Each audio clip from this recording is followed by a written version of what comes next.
Good evening, ladies and gentlemen. Welcome to the Chaotic Tavern. I'm your bartender, Dan, and I have a story to share with you.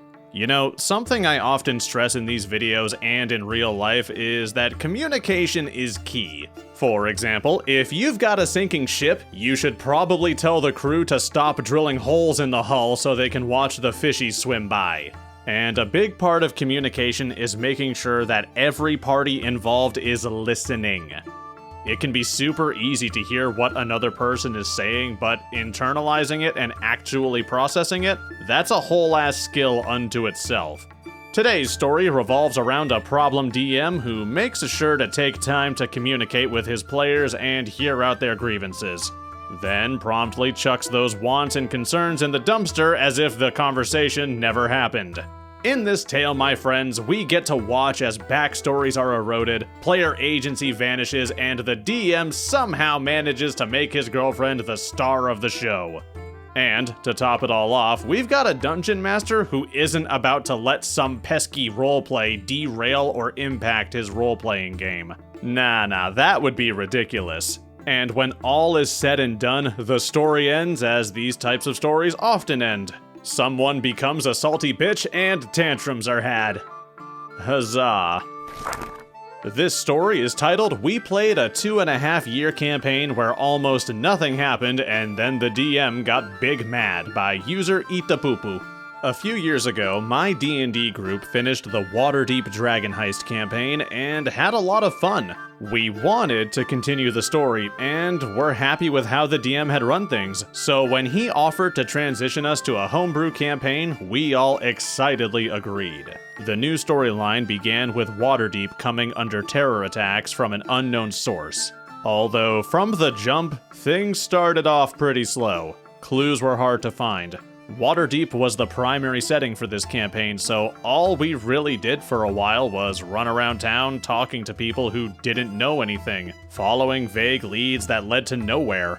We were still having fun with shenanigans on the side though, and dutifully kept doing our best with the main plot, knowing it was the DM's first homebrew and wanting to support him. Eventually, we just kinda bump into the bad guys and find out that a massive gang of were-rats was to blame for the terror attacks. Okay, so why are they doing this? We aren't a party of murder hobos, so we try talking to them, knowing they wouldn't be super friendly, but doing our best to get at least some kind of intel. The were-rats just spit in our faces and try to kill us, so we have to kill them back. We try to bargain with them, we try to intimidate them, but nope.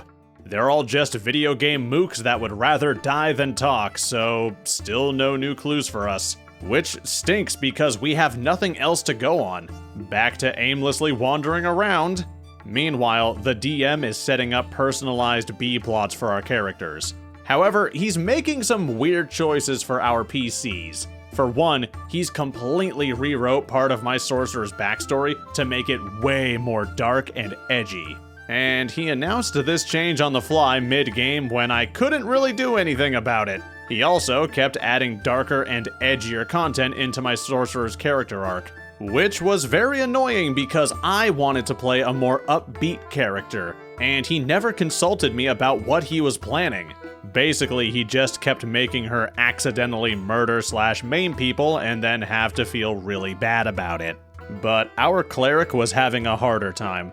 The player wanted the cleric to go through a deconstruction arc and walk away from his religion. The DM flat out refused this, saying that people can't deconstruct from religion in D&D because everyone knows for sure that gods are real. And if the cleric stopped worshipping his god, he'd lose his powers and not have a purpose in the story anymore. The DM and the cleric went back and forth for months, trying to decide how to compromise on the character arc. Eventually, I think the cleric just relented and let the DM set up some storyline where the cleric fell away from his god, died, and then somehow got resurrected Jesus style. The DM is not religious to my knowledge, so I have no idea why he was so stinky about this. Okay, a lot to talk about here. First off, OP, thank you for formatting this the way you have. I can't tell you how many times I try to read these things and I feel like I'm gonna have a goddamn stroke. Every single device you post to Reddit with has spell check and autocorrect installed. How the hell is this still such a problem? Anyway, enemy thugs being mindless mooks can be a little disappointing. It can even break immersion a little bit, but sometimes as a DM, you don't want to have to write and narrate deep, meaningful backgrounds for groups of enemies. Sometimes you just need cannon fodder for your players, and that's okay. That's the easiest way to give your wizard more chances to lob fireballs into cramped spaces and commit war crimes as a civilian. But, Mr. Special DM, like with most things, there's a time and place for that. And making the first contact with the main villain faction during a mystery campaign, yeah, that's not it, my dude. Especially if you don't have the courtesy to at least leave some clues behind after the party gets done rearranging the NPC's insides. Mysteries are hard to write, knowing where to place clues can be challenging, but there's no excuse for this. And the way my man is handling people's story arcs, my god. I love giving each player a story arc in a campaign, especially if it's a small table of players. It can do so much to get people invested in the story and make them care about the world they're playing in. But when you as a DM decide none of the players' thoughts and concerns about their character's story matter, that's when a helpful tool becomes an outright detriment to the experience. A chainsaw is a fine piece of hardware, but you really shouldn't be using it to plumb your sink. Especially if you plan on doing it by holding the blade in your teeth. Using and abusing the backstory of a character in a way that doesn't inspire growth is just a more annoying way of saying you don't matter. I've decided who your character is or is going to be, and the whole cleric losing his religion? Bruh, people fucking convert religions in real life all the time. If the gods are real and everyone knows they're real in D&D, why the hell would the cleric not be able to get disillusioned with his faith and change up his belief? Like, I get not letting him have powers if he just goes full bore, I don't worship any god anymore, but that doesn't seem to be the case here. So, in short, DM, I'm only 4 paragraphs in and I'd already be packing my shit and leaving your table. You're speed running my patience, and you're doing a bang-up job of it. And let me tell you, that's real impressive considering I'm not even at your table. But back to the main plot. At some point, our rogue player moves further away and decides they can't come to the game anymore because the drive is too long. Fair. But we have to scramble to finish up a plotline we were doing surrounding their character. Because we are now down a player, the DM uses this opportunity to bring in his girlfriend as a new rogue. We knew he had already been planning on bringing her in, and we were totally down with it. It was kind of a clunky transition, and the side quest we were doing, which involved collecting some MacGuffins, got pretty truncated. But the DM seemed to make it work. He even did some single sessions with just his girlfriend to give her character context for the story and intel to bring us when she joined. So we'd have good narrative reasons to let her into our investigation. This seemed like good planning, but, well, you'll see. Before I get to the tipping point of this story, I want to mention a few notable details. At some point, the DM decided to cameo the PCs from a D&D podcast and have our characters meet them as NPCs. Thing was, only one of our players was remotely familiar with this podcast. So the DM was role-playing these podcast characters, doing all their bits and goofs from the show and cracking himself up like he's doing some amazing crossover episode.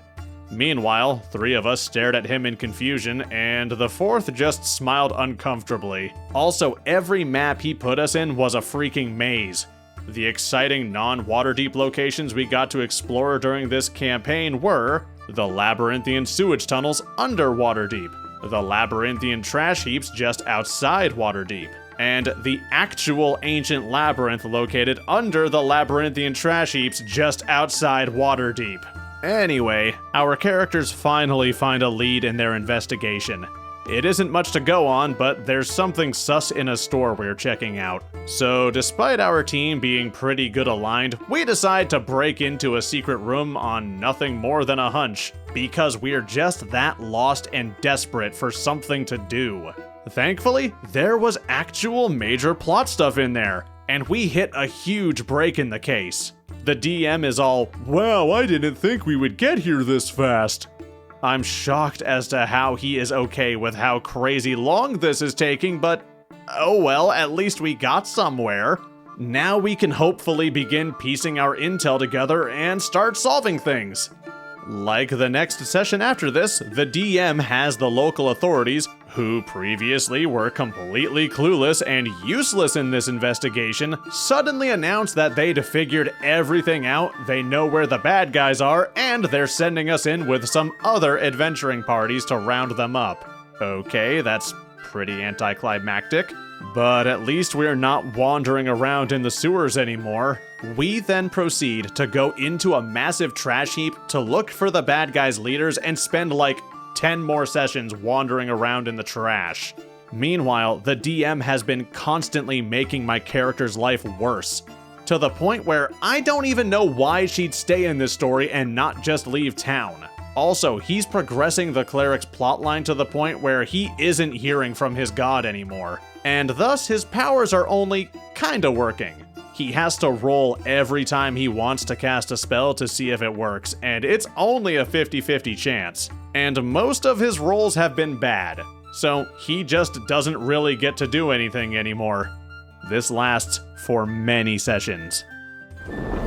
I'm kinda at a loss for words so far, like, I don't even know what to say about this. This is the worst kind of struggle there is, the kind where there isn't one big thing to get pissed about. Instead, it's 1,000 little things that all have their own annoying little components to them. Pacing is hard, let me just say that. Pacing is something I, as a DM, struggle with horrendously. But DM, my brother in Christ, how long are you gonna make your players chase their own tails? And making the guards magically know all the details of the mystery that abruptly after your players spent so long looking into it, it's a slap to the face for your players, even if you don't mean for it to be. Effectively, you're just telling your players all that time and energy you wasted getting here, yeah, screw you, it's worthless. The guards already solved the puzzle, now go kill stuff for them. Thanks for playing. And Cleric, my dude, my heart goes out to you. 50-50 chance that your spells don't work? That's rough. Like getting a music contract while Diddy's in town kind of rough. As a DM, I too enjoy punishing my players for trying to have a story arc and character growth. It's good for the game and especially good for my relationships with the players in that game. There's a right way to do what DM is going for in this story, and it involves a lot of role-playing and storytelling, which we've already established this man is not good at. But just wait, dear listener, just wait, because we've only eaten our appetizers. The main course is about to land on our table, and it smells like it was marinated in a Waffle House septic tank. Then we run into him, Tesso. The one NPC I'm going to name in this recounting because he was the only one the DM remotely developed for his homebrew. There's really been a severe lack of named NPCs in this entire storyline. So, we are facing Tesso, one of the Were-Rat leaders, and as our group is deciding how to kill him and hurry the story to its finale, the DM excitedly goes, "Now you face off against Tesso, the Iron Rat. And you must choose. Do you challenge him in battle, or try to persuade him to stand down?" Silence at the table. What did we have to say to this guy? But the DM turns to his girlfriend and, with some light encouragement, gets her to walk her character up to this dangerous gang leader and start into a speech. "Tesso, don't do this. Think of your people. Think of your son. You know this is wrong. You know your son was right when he disavowed all this." We are stunned. We ask the DM if we should know who this guy is. The DM explains that we met Tesso's son during that rushed MacGuffin side quest when his girlfriend's character was introduced. The girlfriend had technically learned in her single sessions that the son was against Tesso's choices, and she had vaguely relayed this information to us back then. However, that was over a year ago, and those details had never come up again. Plus, we had to murk the hell out of Tesso's son because he was trying to kill us for our MacGuffins, so we didn't get any chance to talk to him or learn anything directly. The DM thinks it's juicy drama that we chose to kill the son all those sessions ago, making things harder now if we want to persuade Tesso to stand down. But killing his son wasn't even a choice because that dude had a gun and was trying to blow our heads off on sight. Yet the DM thinks this is the most exciting dramatic moment in the story. So the cleric, the druid, and I have to stop the game at this point and explain to the DM how discouraged we feel. He'd literally given the only interesting piece of intel in this entire narrative to his girlfriend, and hinged the only meaningful plot point on it. Even more infuriating, we had tried talking to the were-rat cronies again and again with absolutely no success, but now he expects us to try that on a freaking boss? The DM insists we did know that the were-rats were having their arms twisted into doing these crimes by another group, so we could have chosen to be sympathetic to them, even though every were-rat we encountered was nothing but a violent mook. Okay. We end up having to pause the game and schedule a meeting to talk about where the game is going. The DM got pretty defensive, so we tried to be gentle with him. He was our friend after all.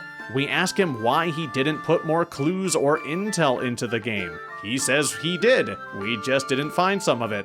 We asked him why he was constantly trying to make my sorcerer miserable and depressed. He explains he was trying to make her have an existential breakdown to create a transformational character moment. He doesn't say what transformation he thinks she'd be going through. We ask him why he couldn't just let the cleric do what he wanted and instead took away all his agency as a player. The DM states that the storyline he cooked up is really good, and we just can't see it yet. We try to explain how he isn't doing anything to show us that good story, but he keeps reiterating that we just need to stick with it. We'll definitely see how good it is. Things are tense as we part, and the DM says he needs time to process.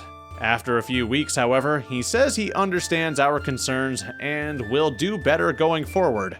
The campaign plot is almost done, and he swears he will make the next one better. So we limp along, doing our best to get to the final fight and beat the ultimate were-rat leader. Oh, we somehow ended up allying with Tesso, if anyone cares. The final fight is miserable.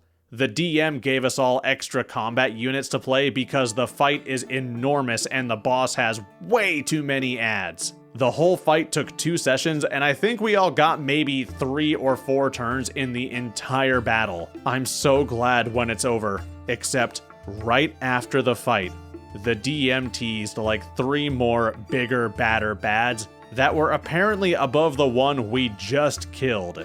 A teaser for Season 2.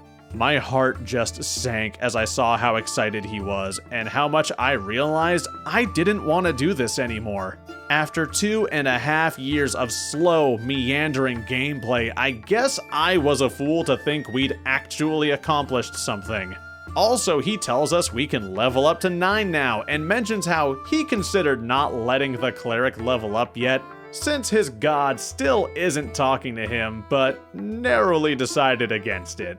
I want to say that's honestly really uncool of him, but I have no strength left.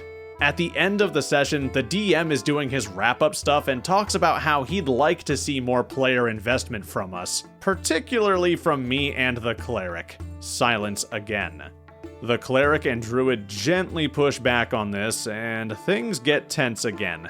We leave for the night. After a couple days, the cleric texts the DM asking if he's okay because his tone was really weird the other night. DM gets defensive again and drags the cleric and druid into an argument. DM full-on lashes out. We don't appreciate all his hard work. We don't pay attention and take notes and engage enough.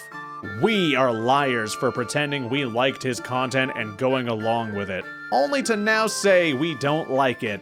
We're bad friends for accusing him of all these DMing sins. Cleric and Druid try to assuage the hurt feelings, but it's over. DM puts an "I'm sorry you feel this way" apology in the group server and announces the game is cancelled. He then deletes the entire server a while later.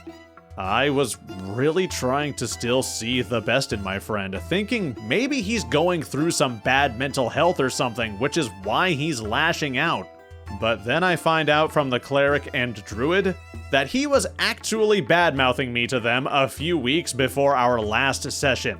He was really pissed that I'd gotten a new job that had me occasionally working on the weekends, because now we would have less time for D&D. The other players were also often busy on weekends, so I don't know why I was suddenly the problem.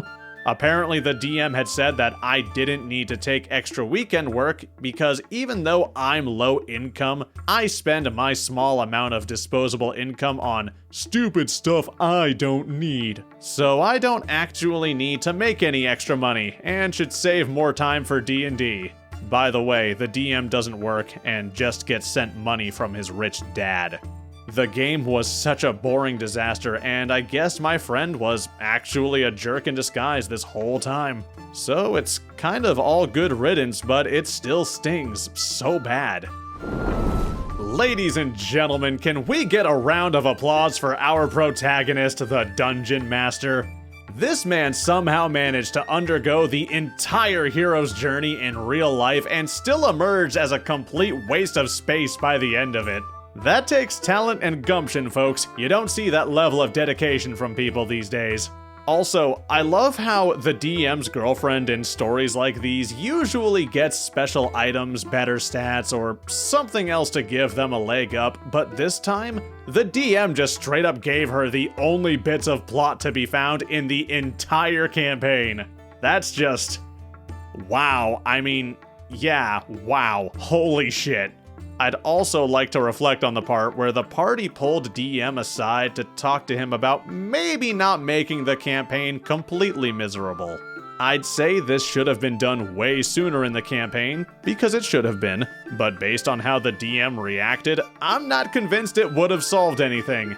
At best, it would have given the players some earlier insight to where things were headed, and maybe it would have saved everyone a lot of wasted time. But props to OP, you tried. You and Cleric tried, and that's more than I can say for most. Sometimes things just don't work out. Sometimes campaigns kinda suck, and sometimes your DM is a controlling narcissist. It happens. All I can say is I wish you the best of luck with your future games, assuming you ever play in any. After a conclusion like the one you had, I don't think anyone would blame you if you hesitated to touch a D20 for a bit. 50 sessions of the worst foreplay you've ever had, immediately followed by 2 minutes of watching someone else get to do stuff, and then several minutes of crying and gaslighting isn't my idea of a good time. In any case, what do you listeners at home think? Could OP have maybe fixed this mess by intervening sooner? Or was this train of crap-flavored crap always destined to arrive at the same station? Either way, let me know down in the comments what you think. A huge thanks to everyone watching. If you enjoyed what you saw here, be sure to subscribe for more content. You can also find my main channel in the description. I'd also like to give an even bigger thanks to my supporters on Patreon. You guys are a massive help, and I can't show my appreciation for you enough. I'll see you all next time for another round in the Chaotic Tavern.